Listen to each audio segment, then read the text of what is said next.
Hello, my wonderful and beautiful Path 11 podcast listeners. This is your host, April Hanna, and trying a little something new on Fridays for you guys. For those of you who have followed us from the beginning back in 2008, you know that Mike and I both own our own businesses, and the Path 11 Productions is basically a side business for us to do our passion. However, our other jobs happen to pay the bills. So there are times like this month when we are trying to work on a new project for you guys. It's a web series that we have coming out that sometimes we have to postpone interviewing people for our podcast, and that can leave a couple of weeks where we're just not putting anything out. So I had an idea and talked it over with Mike and said, well, I kind of do a lot of different stuff in my Hannah's Healing Wellness Studio, and I could maybe record some podcasts about some books that I've done for book clubs. I can give my opinion on things, whether or not people care about it or even want to know or listen. That's one thing, but thought that it might be fun to share just maybe some stories that I have from sessions that occur in my office, or maybe books that I've read that I just feel are really inspirational to myself or to the soul, and want to just share what I'm doing out in the world that's outside of the Path 11 podcast, but might be worthy of talking about. So that's kind of why we're going to be putting out some new podcasts on Fridays. They're going to be short in duration. I don't really know how long I plan on talking about any topic that I decide to talk about, but it's going to be a little experiential, and we'll see if you guys kind of like it. So I wasn't really sure where to begin or what the first podcast should be on this Friday, and I was playing around with some ideas with Mike and saying, well, what should we call it? Maybe Food for Thought Fridays. I'll probably change the name 10 times before I figure out what it is that I want it to actually be called.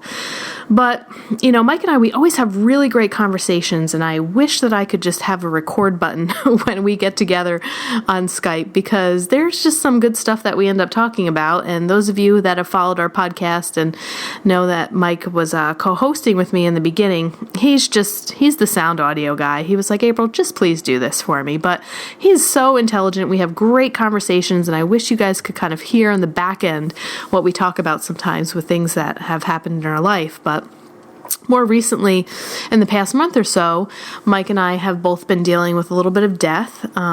His dog Hank, who was a super, super duper dog. I just loved him. He ended up passing away really unexpectedly. And about a month ago, a good friend of mine from high school, she was actually one of my best friends, ended up passing away after giving birth to her twins with complications from a C-section. And that really just freaking rocked my world. It stopped me in my tracks, even after all of the research that I've done on the afterlife, reincarnation, energy, doing all this work in my private practice. And then I get this news, and excuse my language, but all I could say was, what the fuck? I just didn't understand it. Still trying to wrap my head around it a little bit, but it was really something that just kind of stopped me in my tracks. I didn't understand why or how this could really be somebody's path for 38 years. Just some of the backstory of what the family has gone through was a lot of death and tragedy, and then to have such a beautiful soul, I don't know, just come and give birth to two beautiful babies, and then she doesn't get to enjoy that afterwards. It wasn't making any sense to me. So when I was on the ride up to Connecticut to attend the wake and stuff, I was looking for comfort, because I was really kind of thinking, I don't even know if I know anything after everything that we've researched, these documentaries that we've put out. Is really any of this true and what people are saying? Because sometimes death can just really impact you, rock your life, and make you think I really have no idea what the hell is going on here, and everything that I thought I knew really isn't adding up. So on my ride, I was trying to search for some comfort, and of course, I usually turn to Tom Campbell, who's been one of my teachers, really inspiring for me, really changed the practice of the energy work that I do in my private practice. I've learned so much from him already, and for a while now, I saw that MBT Events had put out a 7-minute video that talked about the subject of not fearing death and illness. And usually Tom's videos are an hour long, just too long for me to listen to because I usually don't have a lot of time in between stuff that I'm doing. But I saw 7 minutes. I'm like, okay, I got to check this out. But I never got around to watching it. And when I was on my write-up, I said, you know what? I better check this out now. So I wanted to share just a little bit with you, actually probably almost the full 7 minutes. And then I want to kind of discuss and talk about a little bit of how that impacted me and how it brought me just some comfort in trying to process what I would call to be a tragic death that really wasn't making any sense, and it just seemed to bring a lot of sadness to the world. And I know sometimes with some of the near-death experience videos that I've watched that things happen on a level that may impact so many people, not even 2 or 4 or 6 times out, but 35 times out, that we can't even experience in the physical body or even know the great impact that it has. So I kind of kept that in mind a little bit when trying to process this death. But needless to say, I came upon Tom's 7-minute video here, and I'm going to play it in the background, and I may actually stop and start it. I'm not sure what I'm going to do, but I want you guys to listen to it, and I'm just going to share how I kind of made some sense out of what he was saying and processing it with my friend Maura's death. So here we go. Death is not the big boogeyman, the big monster that you're trying to avoid. The point of being here isn't to feel good and be happy and make money and drink beer. The point of being here is to grow. And sometimes growth, almost all the time, growth comes from hardship. Growth comes from pain. Growth comes from being pressed, being challenged. Things are demanded of us. It's usually when we're feeling like we need to change something. Now we're getting to growth. When you're fat and happy and everything is just going along perfectly, why would you say, I need to change something? You don't want to change anything. You say, I hope nothing changes. This is perfect the way it is. And you're dead in the water at that point. You're no longer growing. You're no longer changing. So stress is good in that sense. It pushes us to make decisions. And sometimes illness is part of that stress. And sometimes it's just part of the feedback system. Sometimes it's part of the rule set. If you happen to have spent 5 years working in the asbestos industry installing asbestos ceilings in schoolhouses, in the 1950s or something, well, the rule set says your probability of lung cancer is going to be high. You see, that's just a rule set problem.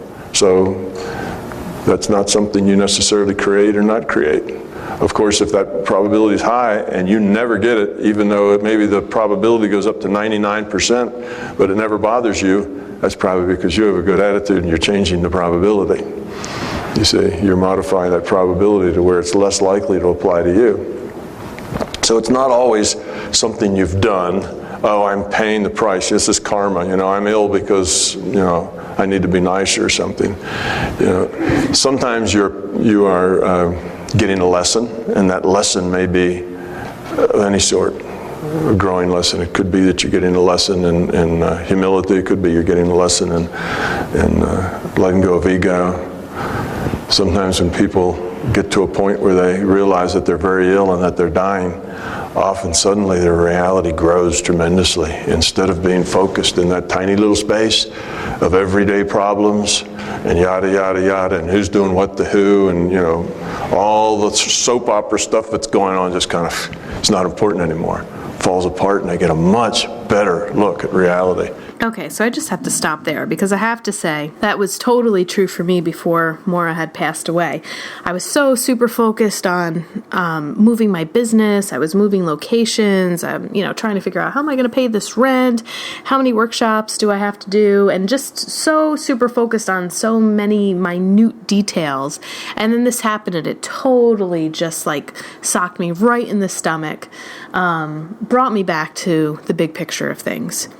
And the other story that I'd like to tell about this, when he says, okay, there's a lesson in this for you. So part of my story was I ended up living with my grandmother in 10th grade due to just some issues that my mom was really struggling with, and lived in Tannersville, New York from 10th to senior year. And that's where I met my friend Maura, and we were just great friends throughout high school and stuff like that. So there was a part of me thinking, okay, so I am impacted by this person's death. She came into my life. I had 10, 11, 12, 3 really good years with this person. And she really impacted my life during an argument, actually, if you can believe that. I don't even remember. We had a little bit of a falling out, but she had said to me, because when I was younger, my nickname was like a pit bull, and April was known to just call it like she sees it, and I'm going to tell you what I think, and I'm going to tell you in the moment right now, and I'm not going to sugarcoat anything. And,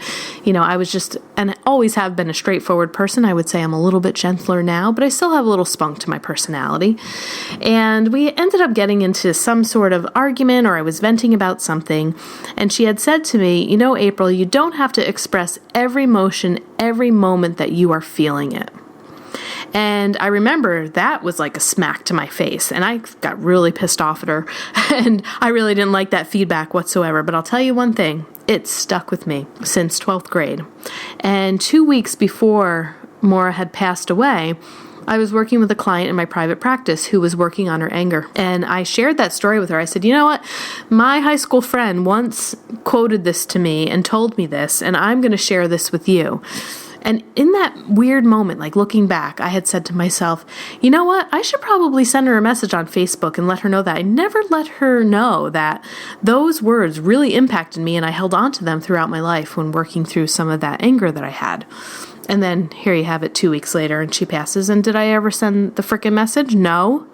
So there's a part of that lesson in there for me. It's like, when we really think about people and they have made an impact on our lives, why don't we tell them? Why do we wait, or why do we hang on to that memory? And we'll share it with others, but we never directly tell the person themselves. So that was one thing that I came away with when I was listening to Tom speaking about this. What's the lesson in it for me? There's been a couple of lessons about it. And I guess the one thing is I'm not really going to take anything for granted. And if somebody really impacts me, I'm either going to tell them right there in that moment, or I'm definitely going to follow up with a text, an email, a phone call, and let them know that, because I think it's important.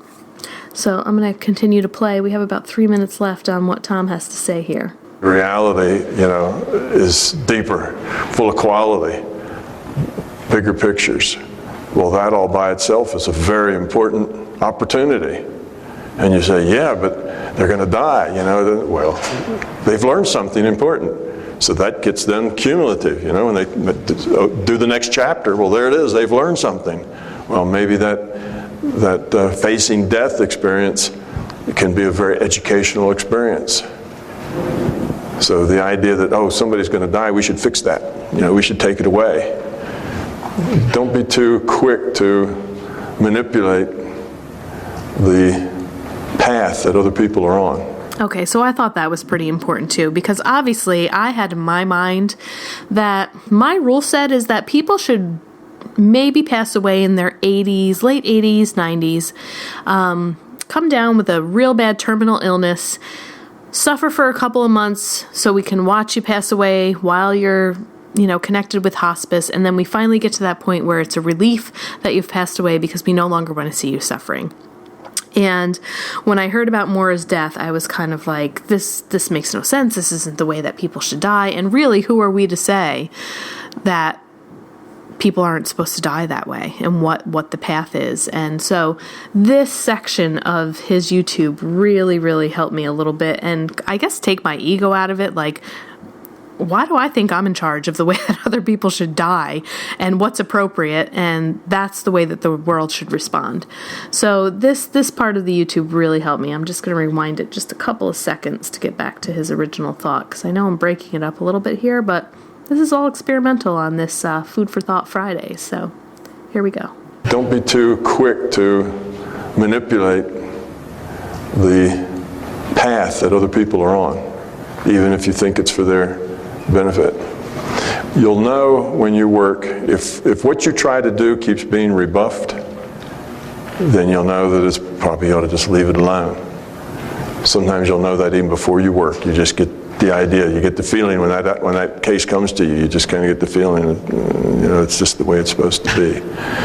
So anyway, just practice will do that, but it's generally not good. The better you get, the easier it is to know. In the beginning, when you're just learning, when I say go out and practice healing because you'll get data, don't worry too much about are you messing with somebody else's path. Just go do it. You're not that powerful that you're really going to mess with anybody's path anyway. Just go do it. So part of what Tom's talking about too is in the beginning of the YouTube, which I didn't start, he's also teaching part of a workshop, it looks like, about teaching some techniques of healing, and this kind of went off the tangent of death and sickness. But basically, if you're working on somebody and he's saying you're not seeing improvement, that usually that means that there's something there for them and it's really not supposed to be cleared. So that's why it kind of went from death into sickness and then into healing. Forget about it, because if somebody else really needs that, you're not going to overwhelm them. You're not going to slam dunk them into something that they don't want. Your pushes are more gentle, and if they're accepting of it, then yes, it can be powerful for them if they're accepting of it. If they're not, it probably won't affect them very much, because you actually have to overcome their own path. You have to overcome their history, their probability, their wants and needs, and that takes a lot of force. Now you can do that.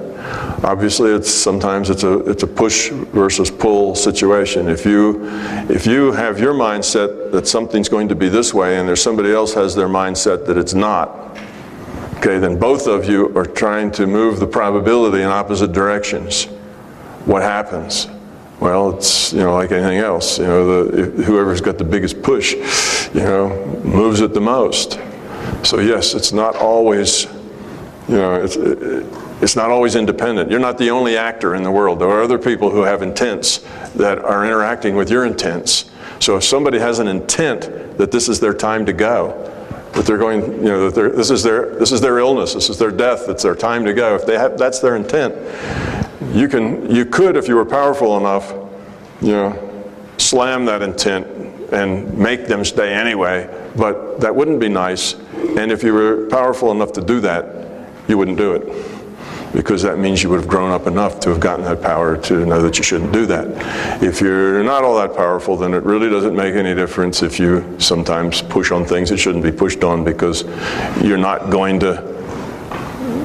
going to damage anything. Your energy just will be refused. You'll be trying to do it and nothing will happen.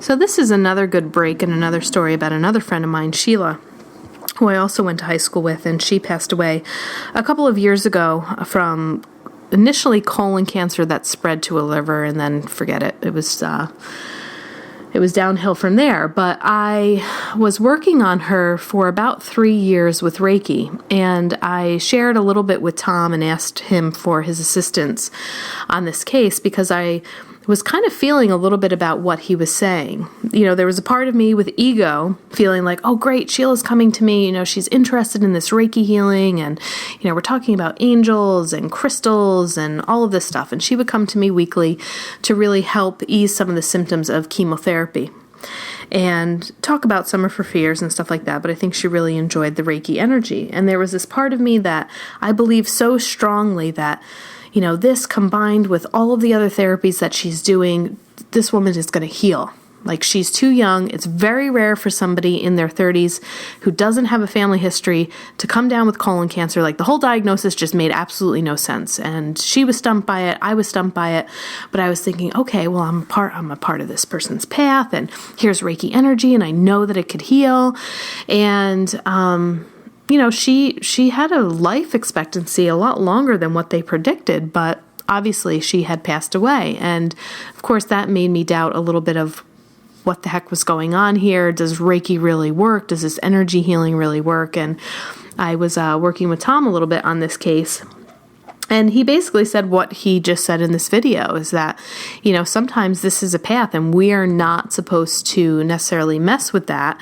And really my role wasn't to heal this person and to heal her cancer, but it was really to help subside some of the symptoms and the pain that she was going through with getting chemotherapy and radiation.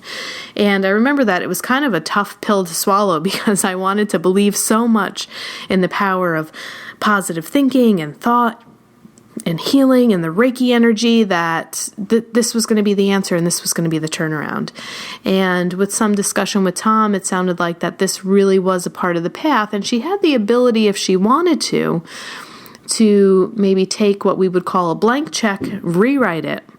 But when I was working on her, I just also felt that this probably isn't going to turn out in life, but more in death.